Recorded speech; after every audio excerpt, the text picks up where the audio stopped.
कल्याण गुन्हे शाखा युनिट 3 ची 87 लाखांच्या अवैध गुटख्यावर मोठी कारवाई। गुजरात राज्यातून महाराष्ट्र अवैध गुटखा व प्रतिबंधित तंबाखूजन्य पदार्थांची बेकायदेशीर वाहतूक करणाऱ्या आरोपींच्या मुसक्या आवळण्यात कल्याण गुन्हे शाखा युनिट 3 च्या पथकाला मोठे यश मिळाले आहे। या कारवाईत पोलिसांनी तब्बल 87,37,472 किमतीचा मुद्देमाल हस्तगत केलाय।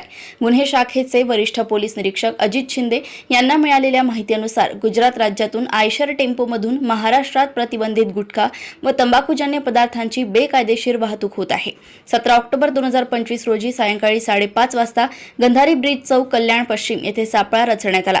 या कारवाई दरम्यान धनराज रामगोपाल स्वामी हा आरोपी आयशर टेम्पोमधून अवैध गुटखा आणि तंबाखूजन्य पदार्थ वाहतूक करताना पोलिसांच्या हाती लागला। तपासादरम्यान पोलिसांनी त्याच्याकडून 87 लाखांहून अधिक किमतीचा मुद्देमाल आणि आयशर टेम्पो जप्त केलाय। या प्रकरणी आरोपी विरुद्ध खडकपाडा पोलीस ठाण्यात गुन्हा दाखल करण्यात आलाय। तपास पोलीस उपनिरीक्षक विनोद पाटील हे वरिष्ठ अधिकाऱ्यांच्या मार्गदर्शनाखाली तपास करतायत। ही यशस्वी कारवाई पोलीस आयुक्त आशुतोष डुबरे, अपर पोलीस आयुक्त पंजाबराव उगले, पोलीस उपायुक्त अमरसिंग जाधव आणि सहाय्यक पोलीस आयुक्त शेखर बागडे यांच्या मार्गदर्शनाखाली करण्यात आली आहे। वरिष्ठ पोलीस निरीक्षक अजित शिंदे यांच्या पथकाने केली आहे। कल्याण येथून विश्वनाथ शेनाय यांची रिपोर्ट।